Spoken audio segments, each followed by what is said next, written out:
से पहुंचती रहेगी। और जितना हम समाजवादी लोग प्रयास कर रहे हैं लोकतंत्र को बचाने के लिए, हमें पूरा भरोसा है अपने ईमानदार निष्ठावान पत्रकारों पर और चैनल के साथियों पर कि इस लोकतंत्र को बचाने में उनकी भी भूमिका महत्वपूर्ण होगी। हमारी पार्टी के जिलाध्यक्ष, महानगर अध्यक्ष आए हैं।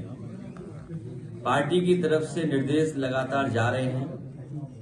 उसी की समीक्षा को लेकर के हम लोग बैठे हुए हैं और अपने अध्यक्ष और महानगर अध्यक्षों से सुझाव भी मांगे हैं। चुनाव आ गया है, अब 100 दिन भी नहीं बचे हैं, इसलिए पूरी तैयारी के साथ सेक्टर, बूथ और हमारे कार्यकर्ता और संगठन के सभी पदाधिकारी मिलकर के उत्तर प्रदेश में सबसे बड़ी भूमिका समाजवादी पार्टी निभाने जा रही है। और हमें अपने संगठन पर पूरा भरोसा है कि समाजवादी पार्टी के हर कार्यक्रम को, हर नीति और फैसले को जनता तक पहुंचाने का काम करेंगे। हाल ही में जो वोटर लिस्ट को लेकर के हमारे अध्यक्षों ने काम किया है, इनके कई साथियों ने बहुत अच्छा काम किया है।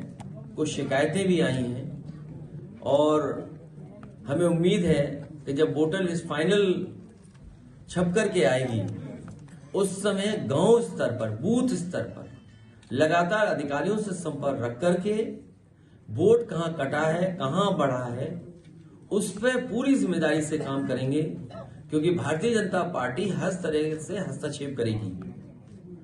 आयोग को भी कहीं न कहीं दबाव मिलेगी। जो अधिकारी हैं वो भी कभी कभी भारतीय जनता पार्टी के रूप में काम करते हैं, इसलिए हर तरफ संगठन के लोगों को नजर रखनी पड़ेगी। और आने वाले समय में जो गठबंधन या गठबंधन के साथ जो दल साथ लड़ेंगे, हमारी पार्टी के सभी कार्यकर्ता, नेता, साथी मिलकर के जो जहां लड़ेगा वहां उसकी पूरी जिम्मेदारी से मदद करने का काम करेंगे।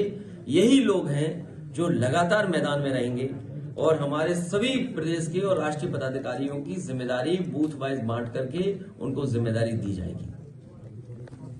मुद्दा क्या होगा? क्या राम मंदिर होगा? महिलाओं की असुरक्षा।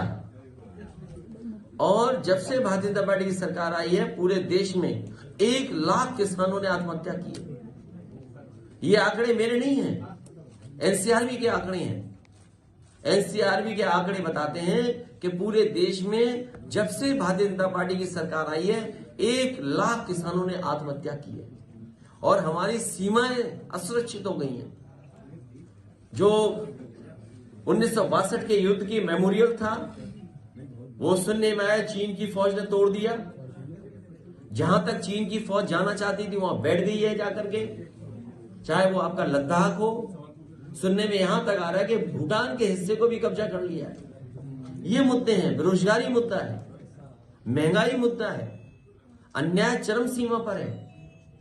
आपका बुलडोजर पे वोट पड़ेगा कि बाबा साहब भीमराव अम्बेडकर के संविधान बचाने के पे वोट पड़ेगा।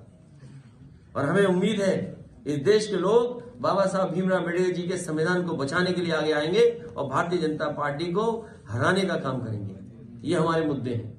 सकारात्मक मुद्दा क्या होगा?